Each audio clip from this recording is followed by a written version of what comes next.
senā Grieķija, 480. gads pirms mūsu ēras. 300 spartiešu karēvji stājas pretī Kserksa vadītajai, varenajai persiešu armijai pie Termopilu kalnu pārejas. Viņus vada bezbailīgais līderis Leonīds, kura apbrīnojamā drošsirdība iedvesmo pārējos lielai kaujai.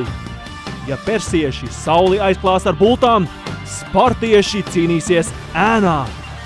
Esiet gatavi lielai slavai, jo šovakar Leonīds ir Armands Šķēlē.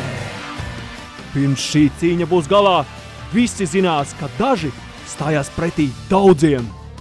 Šo dažu priekšgalā bija tieši Armands, kurš Igaunijas čempionāta otrās fināla spēles uzvarā pār Tartu Rock 28 minūtēs iešķēpoja 22 punktus, izcīnīja 4 atlēkošās bumbas un sadūra tikpat rezultatīvas piespēles. Stiprs ir nevis tas, kurš nekad nav kritis, bet gan tas, kurš pakritis, spēj atkal piecelties.